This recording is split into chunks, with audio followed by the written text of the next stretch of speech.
para darnos estos puntos de vista. Vamos a hablar ahora sobre los fondos de pensiones privados. Hemos invitado para eso, naturalmente como corresponde, a la presidenta de la asociación de las 4 AFP, la señora Giovanna Prialé, a la que hay que preguntarle, ¿cómo es posible que entidades públicas, no pocas, sino miles, tanto del gobierno central como de los gobiernos regionales y los municipales, no hayan aportado sus contribuciones debidas por los trabajadores hasta el punto de que, según se dice, se ha acumulado una deuda con las AFP, es decir, con los que tienen fondos ahí, que asciende a 7.000 millones de soles. Buenos días, señora Prialé. Buenos días, Fernando, Patricia, muchísimas gracias por la oportunidad de conversar sobre ese tema. Tú ya lo has señalado con bastante claridad. La deuda que tienen las instituciones públicas, que son gobiernos locales, regionales y el gobierno central, en este caso tú has dado una cifra de 7.000 millones de soles con las AFPs, pero en realidad son con las cuentas de capitalización individual de cerca de 380.000 trabajadores, es una réplica o es una muestra de que en el Perú todavía seguimos siendo informales o de repente incluso tomamos acciones de carácter ilegal, porque ese dinero es dinero del trabajador que ha sido retenido indebidamente y no pagado. Pero lo preocupante es que ese tema se repite también en el caso de la ONP, que es la Oficina de Normalización Previsional, y se repite también en el caso de salud. Entonces, tenemos un problema de carácter estructural y de carácter institucional. Y creo que es muy importante conversar contigo sobre un tema de cortísimo plazo. Ahora, antes del corto plazo, ¿desde cuándo data eso? ¿Por qué los funcionarios del Estado pueden permitirse cobrar dinero, que es la remuneración de los trabajadores, y no ponerlo donde corresponde? ¿Desde cuándo data esto? Este es un problema que en el caso del sistema privado, es decir, cuando se crean las FPs, comienza con el lanzamiento de las FPs. Quiere decir que desde el año 1993 hasta la fecha ha habido funcionarios públicos, como bien tú lo has señalado, que no han cumplido con el pago oportuno del dinero en la cuenta de capitalización individual.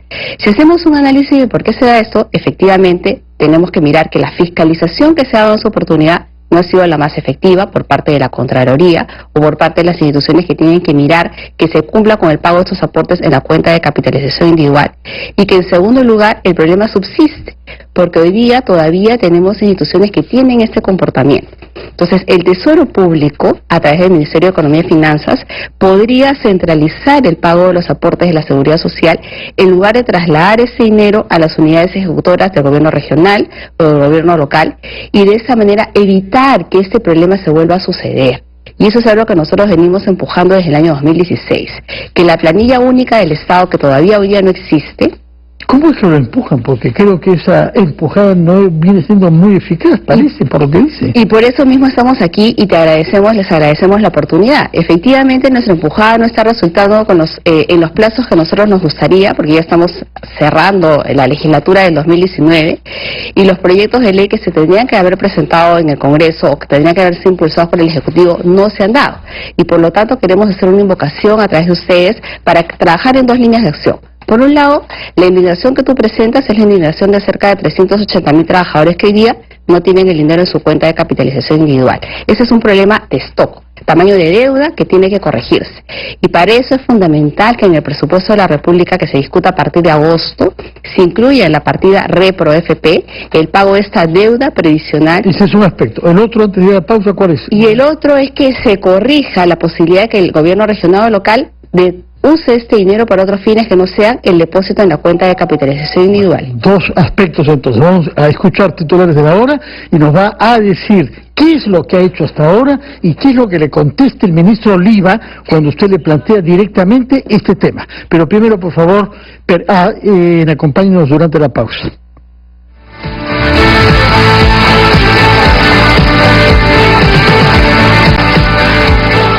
Son las 9:06 de la mañana, estamos entrevistando a la señora Giovanna Prialé, presidenta de la Asociación de AFPs, que ha venido a darnos cuenta de las deudas que entidades públicas tienen con los fondos de pensiones privados y también con los públicos. La pregunta que entonces corresponde es, ¿qué le contestan cuando usted, como presidenta de esta asociación, les hace saber esto a los responsables del Estado, comenzando por el ministro Carlos Oliva?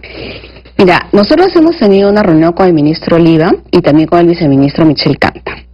Y en el Ministerio de Economía existe disposición para resolver ese problema de, como tú lo has mencionado, es un problema desde el origen de la creación del sistema privado y que también involucra a la ONP y, en este caso, a Salud. Yo quiero contarte que en el año 2016 se emitió un decreto legislativo, que es el 1275, que nosotros le llamamos el Repro 1.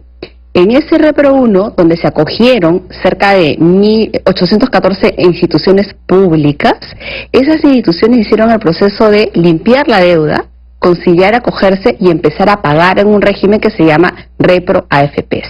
Entonces, un primer avance ya se ha producido con esta administración, con este gobierno, a partir del año 2016.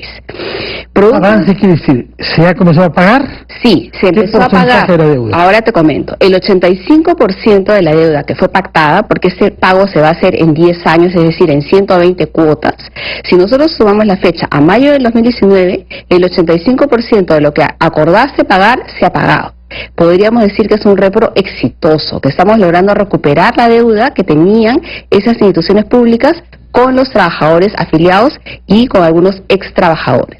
Lo que estamos buscando ahora es replicar este ejercicio que ha sido exitoso en un Repro 2, porque existe un conjunto de instituciones, cerca de 2.000, que no se acogieron al Repro 1, porque era voluntario. Creemos que es muy importante que esas instituciones, que hoy día representan esos de cerca de 7.000 millones de soles que le deben a cerca de 387.000 trabajadores, participen en un nuevo ejercicio que llamamos el Repro 2. En este Repro 2 lo que buscamos es replicar la práctica anterior, que las instituciones puedan conciliar y acogerse a esta deuda y con este ejercicio se pueda empezar a reducir el monto de las obligaciones pendientes de pago. El problema que tenemos es que estamos a puertas de que se apruebe el nuevo presupuesto para el año 2020, porque tú sabes que en el Congreso la discusión del presupuesto arranca en agosto y ese tema no está en la discusión de la agenda política y por eso creemos que es fundamental que se ponga un acuerdo entre el Congreso y el Legislativo, entre el Legislativo y el Ejecutivo para que ese tema sea prioridad dentro del presupuesto 2020. Repro quiere decir naturalmente reprogramación, supongo. Exactamente, lo que estamos buscando es... Porque no todos conocen las siglas y todas estas palabras de argot, ¿eh? Te agradezco, Fernando. Precisamente este repro lo que busca es que esta deuda de 7.000 millones de soles, que incluye factores de actualización de repente muy elevados, se reduzca en una deuda que se pueda hacer pagable. Y para eso lo que se está ofreciendo es en esta modalidad de reprogramación y acogimiento, eliminar todos los factores de costos y costos adicionales, pero no perjudicar al afiliado, sino que se le devuelva el dinero más la rentabilidad que hubiese ganado si es que su dinero estaba en esa cuenta de capitalización desde el momento en que debió haber estado. Esto, en el caso del Repro 1, que es el exitoso que te estoy comentando, nos ha permitido reducir la deuda que estaba vigente en cerca de un 80%. Se convierte en una deuda que tú puedes pagar, incluyendo dentro del presupuesto de cada una de esas instituciones, y de esta manera comienzas a recuperar el aporte del trabajador en su fondo de capitalización individual. Estamos hablando de una deuda, dice, que remonta al año 93, pero ¿los pagos de hoy se hacen efectivos o se está también generando deuda hoy mismo? Exacto. Ahí viene el segundo objetivo. El primer objetivo es incluir en el presupuesto 2020 esta partida de reprogramación de deuda y pagar el stock de la deuda vigente. El segundo gran objetivo es el que tú mencionas. No vamos a resolver este problema porque se sigue generando deuda. Entonces, las instituciones que se acogieron al Repro 1 de reprogramación de pago en el 2015 han vuelto a generar deuda entre el 2016 y el 2018. De las 814 que se acogieron, más de 500 han vuelto a caer en esa situación de pago tardío o de morosidad.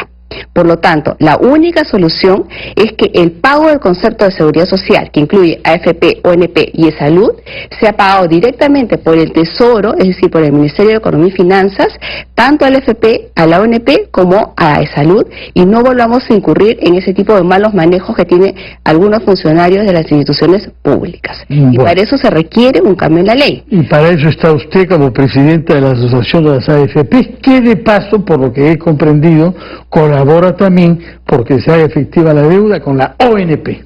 Definitivamente, yo creo que acá lo que estamos tratando de empujar es la responsabilidad que tiene el Estado como primer pagador con sus trabajadores, y la obligación tiene que ser tanto con el FP, que en ese caso son las cuentas de capitalización individual, con el dinero que se le debe al ONP y con el dinero que se debe al... Señora Giovanna Pralí, muchas gracias por explicar las cosas y otra vez gracias por explicarlas de una manera clara. Muchas porque gracias. Con frecuencia estos temas terminan por confundir a la opinión pública más que aclarar. Muchas gracias y muy buenos días.